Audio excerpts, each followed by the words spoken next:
The snow was coming down so hard, it felt like the forest was trying to bury them alive. Every branch sagged under the weight, every breath burned in the freezing air. The soldier, Sergeant Cole Harris, could barely see 10 feet ahead, but his partner, Rook, moved like he knew exactly where he was going. Until he didn't. Rook stopped so suddenly that Cole almost stumbled into him.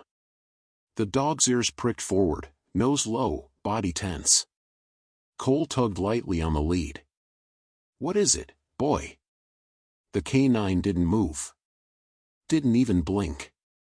His gaze was fixed on a small drift of snow just ahead, something barely breaking the surface. Cole stepped forward, brushing at it with his glove. That's when he saw the shoe. Small. Faded red. The leather cracked and stiff from the cold. And when he picked it up, he felt his stomach drop, because inside, pressed flat against the lining, was a tuft of blonde hair. Cole turned the shoe over in his hands, snowflakes melting against the leather and seeping into his gloves. The tuft of hair inside wasn't frozen, not completely, which meant it hadn't been here long. He looked down at Rook, whose entire posture was locked in on something beyond the tree line. The canine's breath came in steady puffs, his eyes dark and unblinking. Cole keyed his radio. Harris to command. "I've got a child's shoe, size small, red leather, with possible hair evidence. Coordinates transmitting now." Static crackled, then the dispatcher's voice came through. "Copy, Harris. Backup ETA is 20 minutes.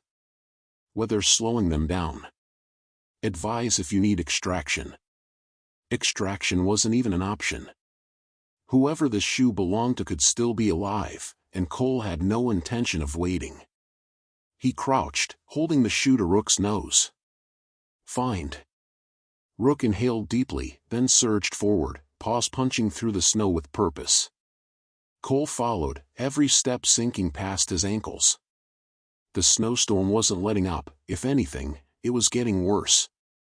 The trail curved through a stand of tall pines, the snow muffling all sound except for the crunch of Cole's boots and Rook's steady breathing.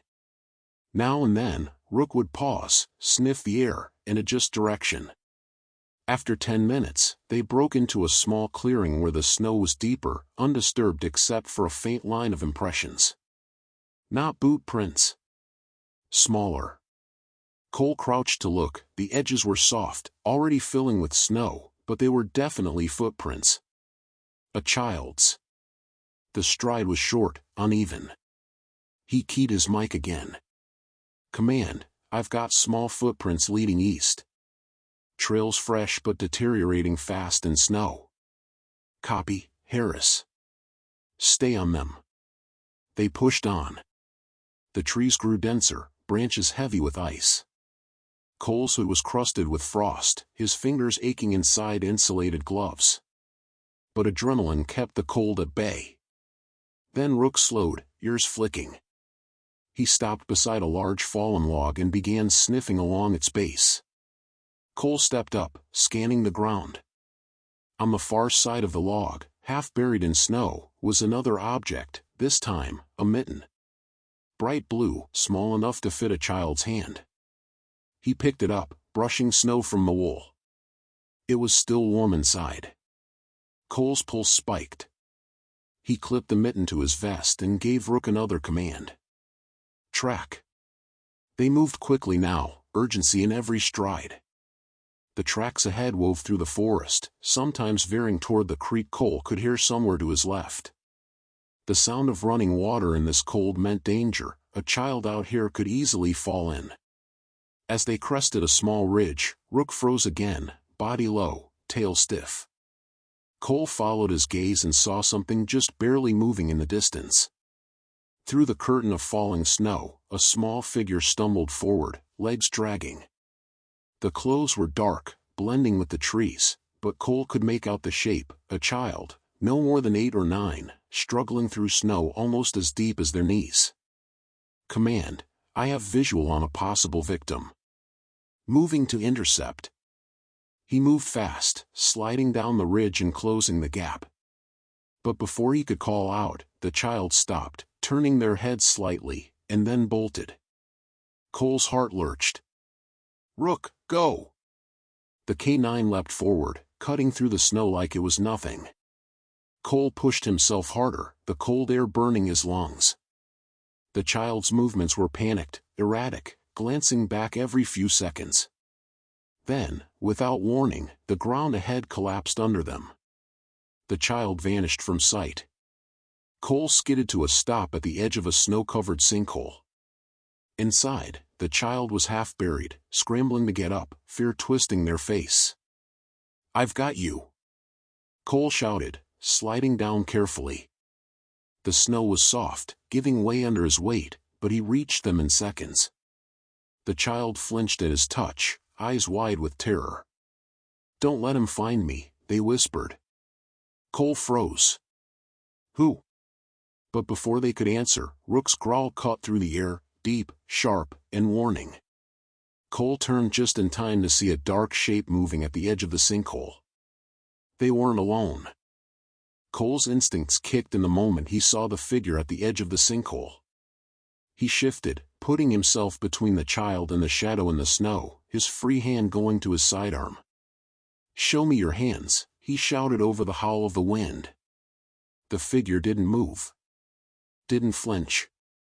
The snow swirled between them, making it hard to tell distance, 20 feet, maybe less. Cole could just make out the outline of a heavy coat and a hood pulled low over the face. Rook's growl deepened, his stance rock solid at the rim of the sinkhole. The child clutched Cole's arm, trembling.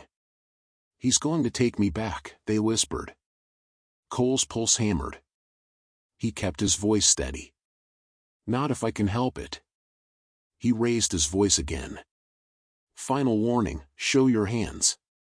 The figure tilted its head slowly, almost curious, then took a single step back. That was enough for Cole. "Rook, hold!" Cole called, and the K9 stayed locked in place, muscles quivering. Cole began moving the child toward the opposite side of the sinkhole where the slope was gentler. Every step was careful, one slip here and they'd both be buried deeper. When they reached the top, the figure was gone. Cole scanned the treeline, but there was nothing, just the snow and the quiet hiss of wind through the pines. Whoever it was, they knew the terrain well enough to vanish without a trace. He crouched beside Rook, giving him a quiet hand signal. The dog sniffed the air, then began to lead them west, away from where the figure had been. The child stumbled through the snow, exhaustion in every step. Cole kept one hand on their shoulder, guiding them, the other on his weapon. After 100 yards, the forest opened into a narrow clearing. In the center, half buried under snow, was a small wooden crate. Cole's gut tightened. He approached cautiously, brushing snow from the lid. It was tied shut with a strip of red cloth, the knot tight and deliberate. The child's breathing quickened. "Don't open it," they whispered, their voice trembling. Cole looked at them. "Why?" "He leaves things, for later." The way they said it made his skin crawl. Still, he couldn't ignore potential evidence. He pulled a small folding knife from his vest and cut the cloth, opening the lid. Inside was a single object, a stuffed bear, damp from the snow. One of the button eyes was missing. The child's gaze dropped instantly to the ground. Cole could see their small shoulders shaking. "Is it yours?" Cole asked softly. They didn't answer, just turned their face away. Rook suddenly stiffened, head snapping toward the far side of the clearing. Cole followed his gaze, and froze. There, just inside the treeline, was the same figure. Still as stone. Watching. This time, they didn't run. Cole's hand tightened on his weapon. "Stay here," he told the child, his voice low. He took a step toward the figure, but Rook growled sharply, not in warning, but as if to tell him not to go any closer. The figure finally moved, turning slowly and disappearing into the trees once more. Cole swore under his breath. Whoever this was, they weren't afraid of him. They were toying with him. He keyed his radio. Harris to command. I have visual on an unidentified male, heavy coat, hood up, approximately 6 feet, build unknown. Twice observed, disappears into treeline before pursuit. Possible suspect. Advise all units to tighten perimeter. Copy, Harris, the dispatcher replied. Perimeter tightening. Weather conditions worsening. Recommend immediate extraction with the child. Cole glanced down at the boy. He was shivering hard now, lips tinged with blue. They needed to move. He gave Rook another signal, and the K-9 led them toward higher ground where the snow was slightly shallower under the pines. The soldier's mind was racing, the shoe, the mitten, the crate, the figure watching them. None of it made sense yet, but his gut told him they were in the middle of something much bigger than a simple missing person case. After another 5 minutes, the trees thinned enough for him to see the faint outline of a ridge ahead. If they could reach it, they might get a clear signal out and faster backup. But as they climbed, Rook suddenly stopped again. Cole's heart sank. What now, boy? The K-9's ears were forward, tail rigid, gaze locked on something at the base of a large spruce tree. Cole stepped closer and saw it. Another shoe. This one was much larger. Adult-sized. Black leather, scuffed and worn. And beside it, half hidden in the snow, was a fresh boot print. Someone else was here. And they were close. The black leather shoe lay at the base of the spruce like it had been placed there on purpose, a quiet signal in the blinding snow. The boot print beside it was sharp and deep, the edges still intact, meaning whoever left it had been here within the last few minutes. Cole crouched, brushing away fresh flakes from the print. The tread was distinctive, wide, with a worn patch near the ball of the foot. He'd seen similar boots before, military issue, but old. Not the kind most civilians had access to. He glanced over his shoulder at the boy, who was hugging himself, eyes darting between Cole and the shadows under the trees. Is that him? Cole asked. The boy hesitated, then gave the smallest nod. Rook's head was up, nose twitching, reading the air in quick, shallow breaths. His body language said it all. Whoever they were tracking wasn't just nearby, they were moving. Cole stood, scanning the treeline. The snowstorm blurred the world into shifting shades of gray, but now and then, between gusts, he caught flickers of movement, not enough to identify, but enough to know they weren't alone. He keyed his Mike Harris to command. I've got a fresh boot print, adult size, military tread. Suspect possibly armed. I'm moving north along the ridge, request drone support for aerial thermal scan. Negative on drone, command replied immediately. Wind's too high. You're on your own for now. Cole bit back a curse. In these conditions, visibility was shrinking by the minute. He gestured to the boy. Stay close to me. Don't run, no matter what. The boy's voice was barely audible over the wind. He told me if I ran, he'd find me anyway. Cole met his gaze. Not today, kid. Not while I'm here. Rook pulled slightly against the lead, and Cole let him take point. They moved uphill along the ridge, where the wind bit harder but the snow was shallower. Every few steps, Cole checked behind them, scanning for shapes in the storm. After about 200 yards, Rook froze again, not like before, with a sudden halt, but in a slow, deliberate way, his body lowering, tail straight out. His eyes locked on something just ahead. Cole followed his gaze, and saw a faint outline in the snow. At first, he thought it was just another drift. Then the shape resolved into a mound with something sticking out the side. They approached cautiously. As Cole got closer, his stomach tightened. It was a human hand. Pale. Motionless. The rest of the body was buried beneath at least a foot of snow. Cole knelt, brushing snow away from the upper torso. The man was face down, wearing a dark parka and black pants. No obvious wounds, but the skin was already waxy with cold. The boy's breathing quickened behind him. "That's not him," he whispered. Cole turned the body over just enough to check the face, unfamiliar. The man looked to be in his late 40s, weathered skin, short dark beard.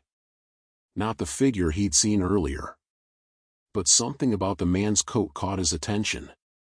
It was unzipped halfway, revealing a patch sewn inside, an old military insignia, faded but still recognizable. The same unit Cole had served in years ago. "How the hell?" Cole muttered. The boy clutched his sleeve. "We shouldn't stay here." Cole agreed. The storm pressed in tighter, the light dimming, and the ridge ahead looked more treacherous by the minute. He searched the dead man quickly but methodically, finding a small metal tin in one pocket. Inside were matches, a folded scrap of paper with coordinates written on it, and a second, smaller strip of red cloth like the one that had bound the crate earlier. Cole pocketed the items and gave Rook another signal. The K9 led them off the ridge and into a denser patch of pines, where the wind eased slightly. They moved in near silence now, except for the crunch of snow underfoot and the occasional snap of an ice-laden branch. Cole's mind kept circling the insignia. What was another man from his old unit doing out here, dead, in the middle of this mess? The boy stumbled, and Cole caught him before he fell. His cheeks were flushed from cold, his breathing shallow. They couldn't push much longer without shelter. "Command, Harris," Cole radioed. "I've got one deceased adult male, possible military background. Still tracking suspect. Child victim is conscious but showing early hypothermia. I need a rally point for extraction." The reply came with static. "Nearest safe point is Hunter's cabin, 1 kilometer southwest. Can you make it?" Cole looked at the boy, then at the swirling snow beyond. "We'll make it." Rook took the lead again, adjusting his path as Cole reoriented toward the cabin. But before they'd gone more than 50 yards, the dog stopped abruptly. Cole followed his line of sight and saw it, another set of footprints crossing their path. Not the boy's, not his own. These were larger, deeper, and they circled them, twice, before disappearing into the trees. His gut tightened. Someone had been shadowing them. Watching. And they'd been close enough to touch. The realization hit Cole like a blast of cold air straight through his chest. They weren't just following a trail anymore. Someone was circling them. Tracking them deliberately. He scanned the woods again, forcing himself to slow his breathing. The storm made the trees sway in slow, ghostly motions, shadows twisting in the white haze. He could have sworn he saw something move, not a sway, not a trick of the wind, 20 yards ahead, between two narrow pines. Rook gave a low rumble in his throat, a sound Cole had learned to trust more than his own instincts. The boy's grip on his sleeve tightened. "He's close," he whispered, his voice hoarse from the cold. Cole knelt, bringing himself level with the boy. "Listen to me. We keep moving toward the cabin. Stay between me and Rook. Don't stop unless I tell you. Understand?" The boy nodded, though his eyes kept darting toward the trees. Cole rose and gave Rook the silent hand signal to track toward the southwest. The K9 obeyed, but his movements were tense, deliberate. Every few steps he'd stop, sniff the air, then continue. The footprints they followed were erratic now, overlapping in ways that made them hard to read. But Cole recognized the pattern. Whoever was out there was trying to confuse them, to make them doubt their direction. A branch cracked somewhere behind them. Not the kind that breaks from wind, this was sharper, heavier. Cole didn't turn right away. Instead, he reached down, unclipped Rook's lead, and whispered, "Watch." Rook slipped ahead soundlessly, his black coat blending with the shadows between drifts. Cole motioned the boy forward, keeping his own pace measured. Then, in a blur of movement, Rook vanished into the trees to their right. Cole heard the sudden scuffle, a muffled grunt, snow spraying, then Rook's bark, deep and commanding. He sprinted toward the sound, the boy stumbling after him. As they broke through a thicket of frozen underbrush, Cole saw Rook standing over a figure sprawled in the snow. The hood was back now, revealing a man with weather-creased skin, maybe late 30s, a scraggly beard frosted with ice. His eyes were wild, darting from Rook's teeth to Cole's weapon. "Don't shoot," the man rasped. Cole kept his gun steady. "Hands where I can see them." The man obeyed slowly, his breath ragged. "You don't understand. Save it. Why are you following us?" The man's gaze flicked to the boy, then back to Cole. "Because you're walking into a trap." Cole's jaw tightened. "Whose trap?" The man swallowed hard. "His." He glanced toward the deeper woods. "The one who took the others." "The others?" Cole asked sharply. But before the man could answer, Rook's head snapped toward the east. Another sound, faint but unmistakable, a voice calling out through the snow. It was distant, distorted by the wind, but it was enough to make Cole's stomach knot. The boy's eyes widened. "That's him." Cole had to think fast. He didn't trust the man in the snow, but he couldn't ignore the urgency in his voice, or the fact that Rook had just picked up another lead. "Get up," Cole ordered the man. "You're coming with us." The man hesitated. "You can't." Cole cut him off with a glare. "Now." They moved as a group, Rook taking point again. The snow seemed heavier now, falling in thick sheets that blurred everything beyond a dozen feet. The voice came again, a little closer this time, and Cole caught himself glancing over his shoulder more than he liked. They reached a shallow dip in the terrain where the snow had piled deep.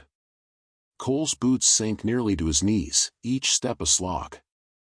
The boy was shivering violently now, and the man they'd found was breathing hard, his movements slowing. Then Rook stopped. The K9 stood at the base of a large spruce, one paw lifted, nose to the ground. He looked up at Cole, then down again, signaling a find. Cole stepped forward, brushing away snow, and froze. Beneath the drift was a hatch. Old, weathered wood reinforced with rusted metal bands, half hidden under ice. The man's voice was tight. "That's it. That's where he keeps them." Cole's chest tightened. "Them?" But the boy's whisper answered first. "The others." Rook's growl was low, steady. Cole keyed his radio, voice low but urgent. "Harris to command, I've located what appears to be an underground structure. Possible holding site. Request immediate backup and medevac for child. Coordinates transmitting now." Static hissed, then, "Copy, Harris. Hold position. Backup ETA 25 minutes. 25 minutes felt like an eternity. Cole looked at the hatch again, the snow still falling thick around them. Whoever was inside might not have 25 minutes. The wind howled through the trees, rattling the branches above, but down here in the shallow dip, it felt strangely muted, like the forest itself was holding its breath. Snow continued to pile against the sides of the weathered hatch, its metal bands streaked with rust, the wood swollen and cracked with age. Cole's breath steamed in the freezing air as he crouched beside it. The boy stayed close to Rook, both of them watching him with wide, expectant eyes. The man they'd pulled from the snow shifted uneasily, glancing toward the hatch as though it might open on its own. Cole's radio crackled in his ear. "Harris, sit tight. Backup is en route." "Negative," Cole replied quietly, his voice steady but clipped. "If there's someone alive down there, waiting could cost lives." There was a pause, then Command's voice came back, resigned. "Understood. Proceed with extreme caution." Cole slipped his gloves off and ran his bare fingers along the edge of the hatch, feeling for a latch or handle beneath the ice. It was buried deep, the metal biting into his skin as he chipped away frozen clumps with his knife. Finally, his fingers found a recessed handle, cold as stone. He braced himself, set his shoulders, and pulled. The hatch groaned in protest, the hinges shrieking against years of neglect. A gust of air rushed up from the dark below, stale, heavy, carrying with it a faint, almost imperceptible scent of something rotten. Rook's growl deepened. The fur along his spine bristled, his entire frame coiled like a spring. Cole took his flashlight from his vest, flicking it on. The beam cut through the darkness, revealing a narrow wooden staircase descending into the earth. The walls were rough, reinforced with warped boards, damp from decades of trapped moisture. He looked at the man. "You first." The man's eyes went wide. "I'm not going down there." "Then stay here," Cole said flatly. "But if you run, I'll assume you're working with him." The man's Adam's apple bobbed. He stepped back, lifting his hands. "I'll wait." Cole turned to the boy. "Stay with him." "Rook, with me." The boy's voice cracked. "Don't leave me." "I won't be far," Cole promised, his voice firm but gentle. "Rook won't let anything happen to you." With that, he began down the stairs, the K9 moving just ahead, every step deliberate. The air grew colder as they descended, but the smell intensified, not overpowering, but wrong, like something that had been shut away too long. At the bottom, the narrow passage widened into a low-ceilinged room. The flashlight beam swept across the space, catching the glint of metal, a rusted cot in the corner, chains bolted to the wall beside it. A plastic crate sat overturned in the center, and scraps of torn fabric littered the floor. Cole's chest tightened. Then the light caught something else, a small shape in the far corner. He moved closer. It was a shoe. Small. Child-sized. And inside it, tucked neatly as if placed there, was a folded scrap of paper. Cole crouched, sliding the note free. His gloved fingers opened it carefully, revealing a single line of jagged handwriting. "You brought him back." His grip on the note tightened. The words pulsed in his mind like a warning, or an accusation. Rook suddenly swung his head toward the far wall, ears pricked. Cole followed his gaze and noticed something, a faint seam running vertically along the boards, almost invisible under the grime. He moved closer, pressing his palm to it. It shifted slightly under his touch.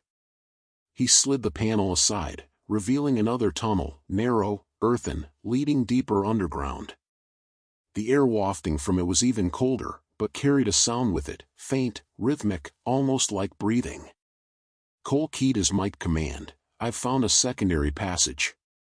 Possible live contact deeper in." Static hissed back at him, the storm above interfering. He tried again. No response. They were on their own. Cole gave Rook a hand signal to stay close and started into the tunnel. The walls closed in quickly, forcing him to stoop. The sound grew louder, definitely breathing now, uneven and ragged. After about 30 feet, the tunnel opened into a tiny chamber. The beam of his flashlight caught a figure huddled in the corner, small, thin, wrapped in a filthy blanket. A child. Cole's heart kicked hard.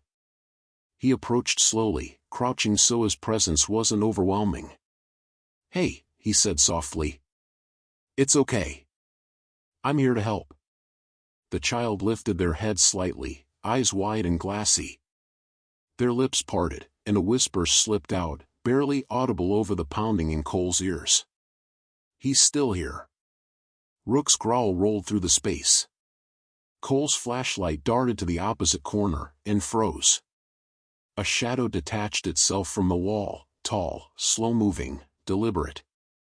The shadow moved with an unsettling slowness, like someone who knew they didn't need to rush. Cole's flashlight caught fragments, the curve of a shoulder under a heavy coat, a hand gloved in dark leather, the faint gleam of something metallic at the belt. Rook's growl dropped lower, the kind of sound that came from deep in his chest and vibrated through the air. The fur along his spine was fully bristled now, tail stiff, head lowered, ready to lunge if Cole gave the signal. Cole's stance widened, flashlight in his left hand, his right lowering toward the grip of his sidearm. "Stay where you are," he ordered, his voice calm but edged with steel. The figure paused. The breathing, that slow, uneven rhythm, filled the silence between them. The child in the blanket whimpered, curling tighter against the wall. Cole shifted slightly, positioning himself so he blocked their view of the figure. "Who are you?" Cole demanded.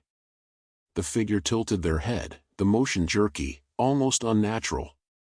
When they finally spoke, the voice was low, hoarse, and almost amused. "You shouldn't be here, soldier." Cole's eyes narrowed. "Neither should you." That earned a dry, humorless chuckle. "You think you're here to save them. You're already too late." Rook's teeth flashed in the dim light, a quick snap that echoed in the cramped space. Cole didn't take his eyes off the figure. "Step away from the corner. Now." The man shifted his weight but didn't move forward. "You've brought trouble to yourself. And to the boy you dragged out of the snow." Cole's grip on his weapon tightened, though he kept it low for now. "I'm taking the kids out of here. If you want to walk away, this is your chance." A long silence followed, broken only by the faint drip of water somewhere deeper in the walls. Then, with deliberate slowness, the man stepped sideways into the edge of the flashlight beam. His face was partially shadowed, but Cole could make out weather-roughened skin, a crooked nose that looked like it had been broken long ago, and eyes that didn't blink often enough. Those eyes flicked toward the child, then to Rook, before settling on Cole. "You won't make it back to the surface before the storm buries you. And even if you do," he leaned slightly forward, "he'll be waiting." Cole took a half step forward, testing him. "Who?" The man smiled faintly, but it wasn't warmth, it was the kind of smile that carried no joy, only something private and unpleasant. "The one who owns this place." Cole's stomach tightened. His gut told him this man wasn't the one truly in control here, but he was tied to whoever was. Without breaking eye contact, Cole gave Rook a subtle hand signal. The K-9 moved to the side, cutting off the man's retreat toward the far tunnel. "Move toward the stairs," Cole ordered. The man's smile vanished. "I'm not going anywhere with you." Cole's tone sharpened. "Then you're going out ahead of me, or you're not going out at all." For a moment, Cole thought the man might try something. His right hand twitched near his side, but Rook's sudden bark shattered the moment. The confined space made the sound almost painful, and the man flinched just enough for Cole to step forward, closing the distance. He grabbed the man by the arm, forcing him toward the narrow tunnel they'd entered through. "Move." The man resisted at first, digging his boots into the dirt floor, but Cole's grip and the presence of a dog ready to bite overcame any hesitation. They shuffled toward the entrance, the child following close behind, blankets still wrapped around their shoulders. As they reached the base of the stairs leading up to the hatch, Cole paused, listening. The wind above was louder now, pressing through the cracks, and snow sifted down in faint, cold specks. Somewhere far above, a branch groaned under the weight of ice. Cole glanced at the boy. "Up you go." The boy climbed slowly, every step careful, as if afraid the wood might give way. Rook followed, moving with a fluid readiness, glancing back only once to make sure Cole was behind him. The man climbed next, muttering under his breath. Cole stayed close enough to react if he tried anything, his free hand gripping the flashlight tight. They emerged into the storm again, the cold a shock after the still, damp air below. Snow was falling harder now, thick flakes swirling in chaotic patterns, erasing the tracks they'd left on the way in. The man turned slightly, scanning the tree line, but Cole kept a hand on his arm. "We head to the cabin. Now." The boy shivered violently, and Cole adjusted his pace so the child could keep up. Rook took point, nose low to the ground, ears flicking at every sound. They had barely covered 50 yards when Rook froze. His head snapped up, nostrils flaring, body rigid. Cole knew that posture, it meant someone was close. Very close. A shadow moved between two trees ahead, just a flicker before vanishing into the storm. Cole drew his sidearm fully now, his voice low. "Stay behind me." The man muttered, almost to himself, "Told you he'd be waiting." Cole's heart hammered, but his voice stayed even. Not for long. The shadow between the trees lingered in Cole's mind like an afterimage, burned into his focus. The storm blurred the outlines of everything beyond 15 feet, but he knew what he'd seen, a figure, still, watching, waiting. Rook stayed motionless at the front, every muscle taut, tail lifted and stiff. Snowflakes clung to his black coat, making him almost blend into the storm-darkened pines. Cole moved forward slowly, weapon raised, eyes scanning every gap between the trunks. The boy pressed close to his side, each exhale a trembling cloud in the freezing air. The man they'd pulled from the underground chamber kept glancing over his shoulder, muttering words that were swallowed by the wind. Cole spoke without looking back. "Keep moving. Stay in my tracks." The snow underfoot was deep, crunching softly with each step. He followed Rook's lead. The dog was reading the air, sending something just ahead. The kind of behavior that only happened when danger was closer than comfort allowed. They broke through a stand of dense pines into a narrow corridor of snow between ridges. The wind funneled through here, sharp and biting. Cole could feel it pressing against the side of his face, carrying with it a faint, unfamiliar smell, metallic, cold, and wrong. Rook stopped so abruptly that Cole almost ran into him. The dog's head swiveled left, then right, then fixed hard to the left-hand ridge. Cole followed the line of sight and spotted it, a shape, half buried in the drift at the base of the slope. It wasn't moving. Cole approached cautiously, motioning for the others to hang back. As he drew closer, the shape took form, a human body, face down in the snow. The coat was the same dark, heavy style as the man they'd encountered underground. He crouched, keeping his weapon ready, and rolled the body just enough to check for breath. Nothing. The skin was pale, lips blue, eyes half open but glazed. The boy turned away, squeezing his eyes shut. The man muttered again, but louder this time, his voice shaking. "That's one of his. If he's dead, it means he's close. Closer than you think." Cole searched the body quickly. In one pocket, his fingers brushed something smooth, a small metal whistle, cold enough to sting his skin even through the glove. He held it up. The man took a step back. "Don't blow it. You don't want to know who answers." Cole pocketed it without a word. Rook's growl cut through the moment. He was staring past the body, toward the ridge's shadowed upper edge. Cole looked, and saw movement. This time, not a flicker. A tall, thin figure stepped forward, outlined against the swirling snow. Even from this distance, there was something off about the way he stood, too still, too deliberate, as if every second of his presence was calculated. The man beside Cole took another step back. "That's him." Cole kept his voice low. "You stay put." The figure didn't move down toward them. Instead, he lifted something slowly, a long, weathered stick. No, not a stick. A staff, its top wrapped in strips of cloth that flapped weakly in the wind. Cole raised his weapon, aiming center mass. "Stay right there." No response.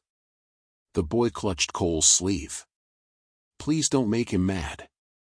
Cole's pulse thudded in his ears. "We're leaving," he said firmly, backing them away from the body. Rook moved in perfect sync, keeping his gaze locked on the ridge. The figure didn't follow.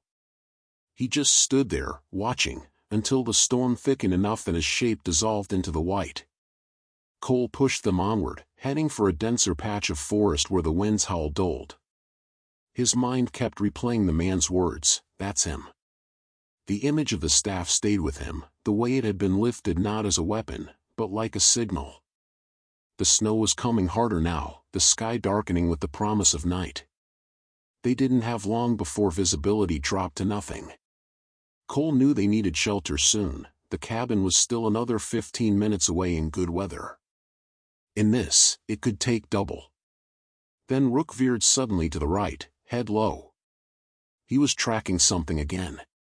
Cole followed, every nerve tight. They pushed through a curtain of snow-laden branches into a small clearing. And there it was, fresh tracks. Not theirs.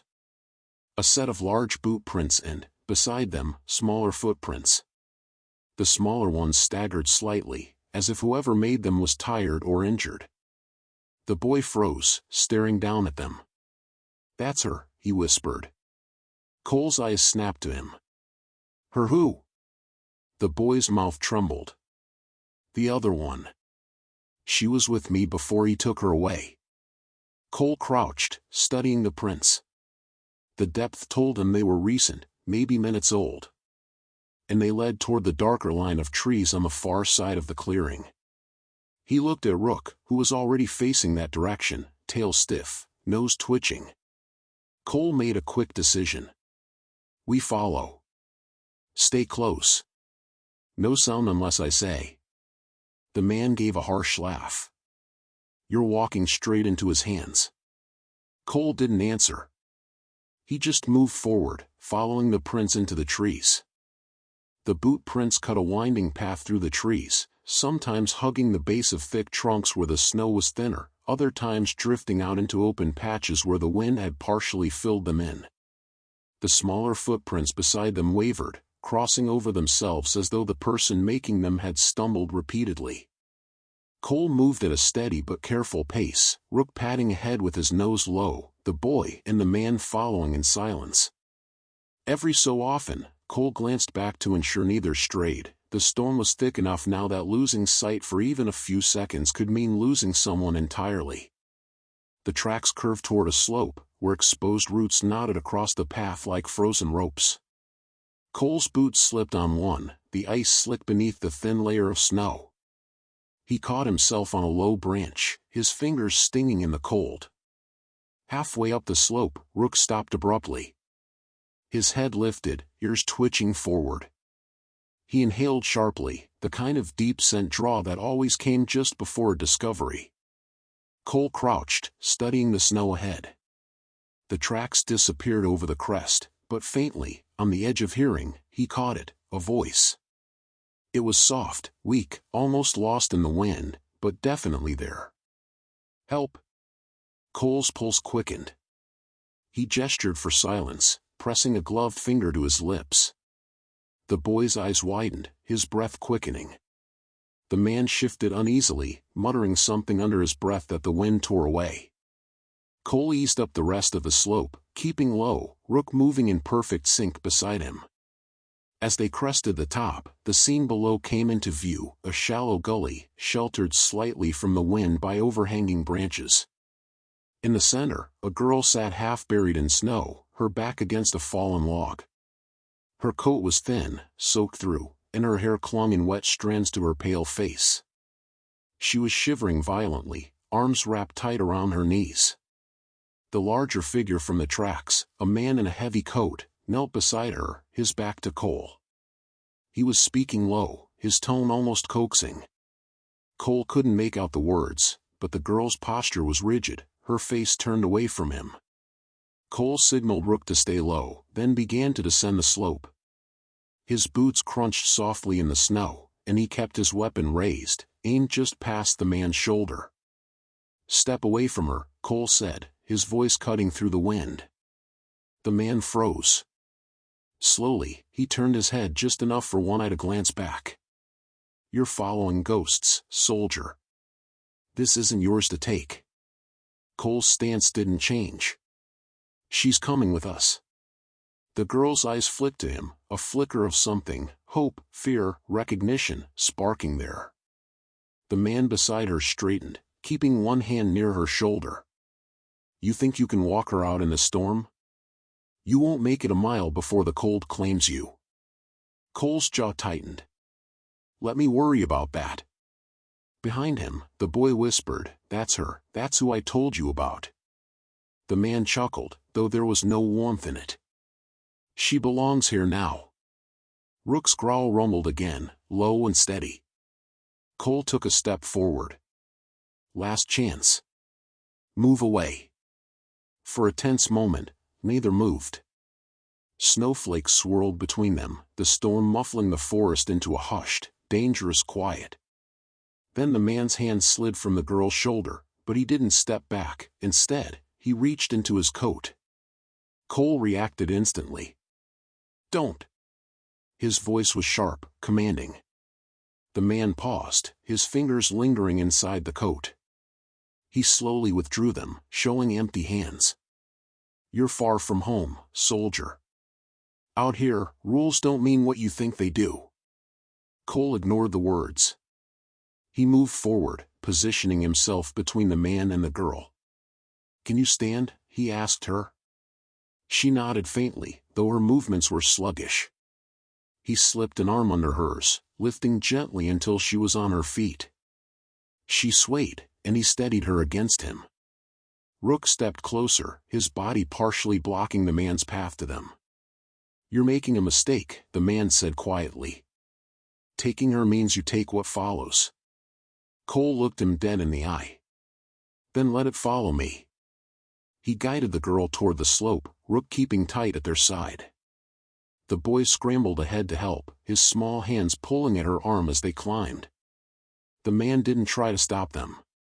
He just stood there, watching, the falling snow gradually veiling him from sight. When they reached the top, Cole looked back. The gully was empty, no sign of the man or the tracks they'd followed. The girl's voice was a whisper against the wind.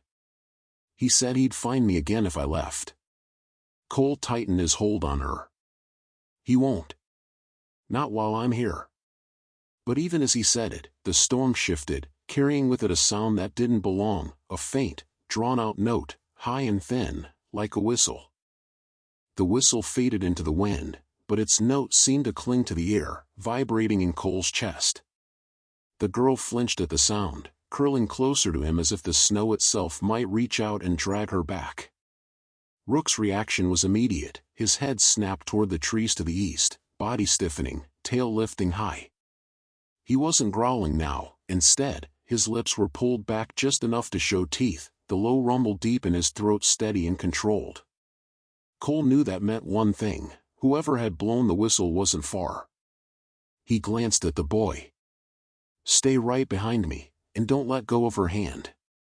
The boy nodded quickly, gripping the girl's icy fingers. She stumbled once, and Cole steadied her, his own gloves rough but warm against her chilled skin. The forest pressed in around them, branches heavy with snow bending under the weight. Every step forward was a push through the storm, the wind whipping hard enough now to sting any exposed skin.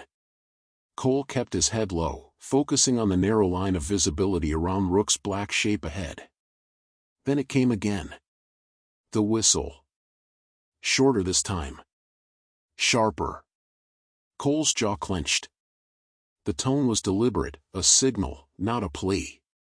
From somewhere ahead and to the right, movement flickered, too quick to fully catch in the swirling snow. Rook lunged toward it, leash snapping taut, but Cole held him back. "Not yet," he murmured, scanning for shapes, outlines, anything that broke the pattern of snow and trees. A dark figure stepped into view 30 yards ahead.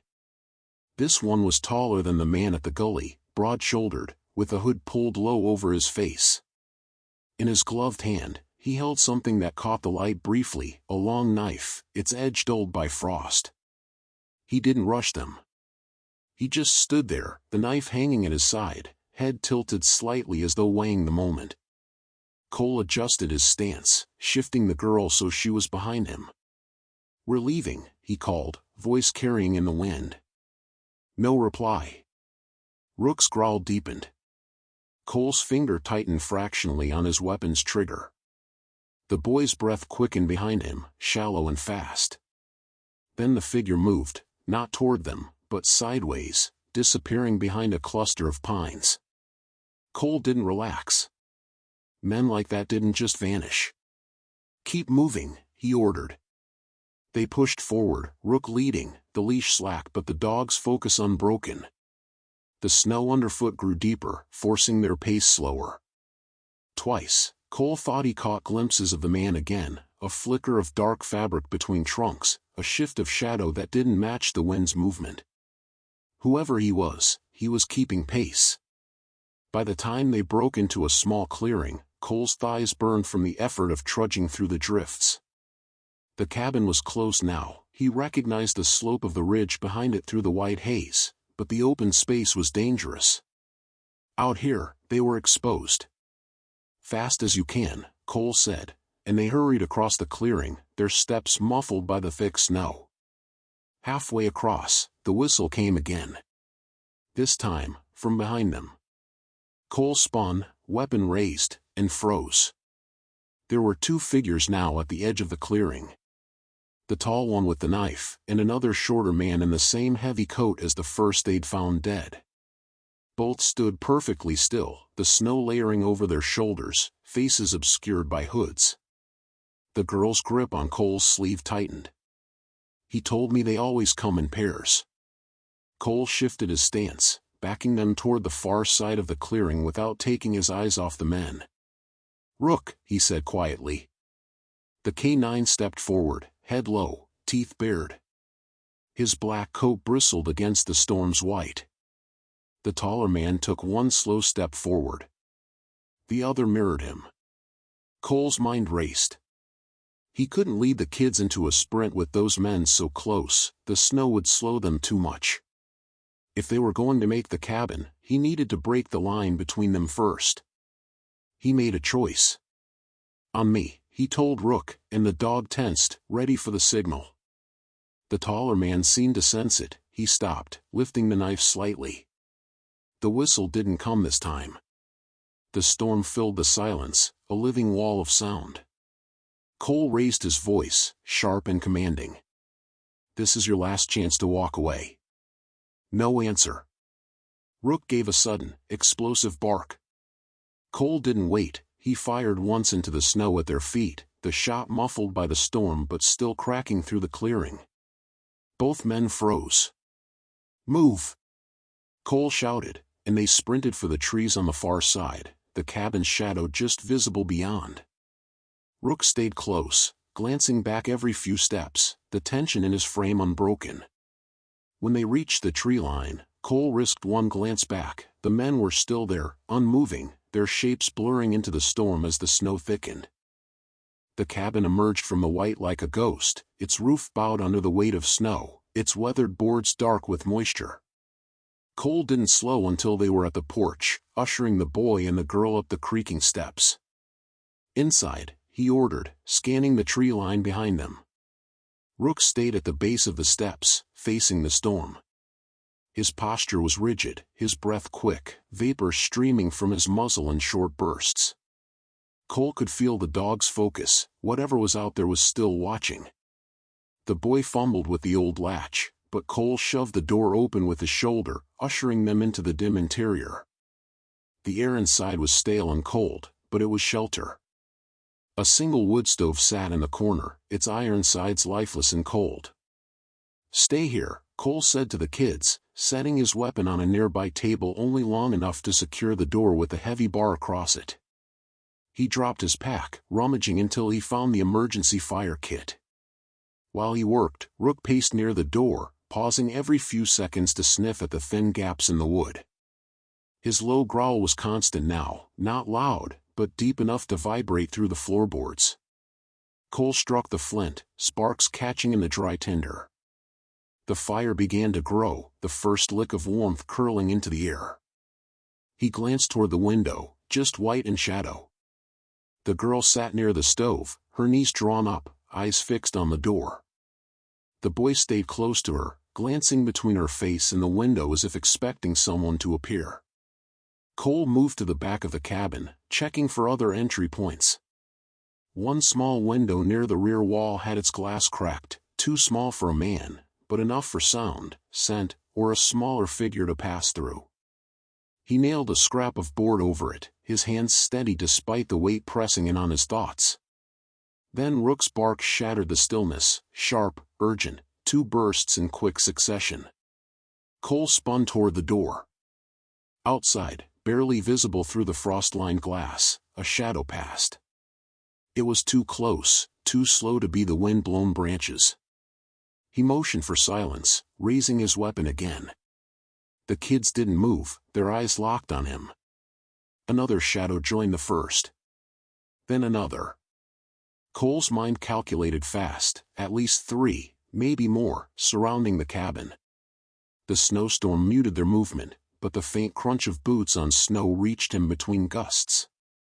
Rook pressed his weight against the door, teeth bared, the fur along his spine standing high. The whistle came again. This time, it was close enough to make the wood vibrate faintly under Cole's fingers. He stepped back from the door. "They want us to open it," he murmured. The girl shook her head hard. "If you open it, they won't stop." Cole considered their options. They couldn't stay inside forever, the storm might give them cover, but it also trapped them here. If the men decided to wait, cold and fear would work in their favor. He looked at Rook. The dog's gaze was fixed on the back corner of the cabin, toward the slope that led deeper into the woods. Cole remembered the map he'd studied earlier, a narrow game trail there could take them to the main ridge, and from there, to the extraction point. But leaving meant moving past whoever was outside. The kids were watching him, waiting for a decision. "We're not waiting for them to make the first move," he said finally. He knelt, meeting Rook's eyes. "We're going out the back. Quiet. You take point." The dog's ears flicked forward, muscles tense, ready. Cole packed quickly, gear back in his pack, fire smothered, any trace of their presence erased. He led the kids to the small back door, easing it open just enough to scan the slope. The snow was deep but untouched, no tracks. "Go," he whispered. Rook moved first, gliding over the snow like a shadow, nose low. Cole followed, one hand on the girl's shoulder, the boy gripping his coat. They made it 10 yards before a shape moved at the edge of his vision. Another shadow in the trees, keeping pace. Cole's heart hammered, but he didn't break stride. "Don't look," he told the kids softly. "Just keep walking." The slope narrowed into a trail barely wide enough for one person at a time. Rook stayed in front, every muscle in his body a coil of readiness. Then, a sound from behind. A crack. Cole didn't need to look to know one of them had stepped onto the trail. "Run," he ordered. Snow exploded under their boots as they surged forward. The wind roared in their ears, branches whipping past. Rook barked once, a sharp signal, before veering left, drawing the attention of the shadow behind them. They broke through a thicket into a wider clearing. Cole spotted it instantly, the narrow gap in the ridge that led toward the extraction point. "We're almost there," he called, pulling the girl forward. The boy stumbled, and Cole yanked him upright without slowing. Behind them, footsteps pounded, closing in. Rook appeared from the left, cutting across their path before falling in at Cole's side again. His coat was flecked with snow, his mouth open in a silent snarl. They reached the gap just as the storm thickened to near whiteout. Cole knew it was their only chance. He pushed them through, the walls of rock shielding them from the wind for the first time in hours. Only when they were halfway down the far side did he look back. Nothing. Just white. But he knew they weren't gone. Not yet.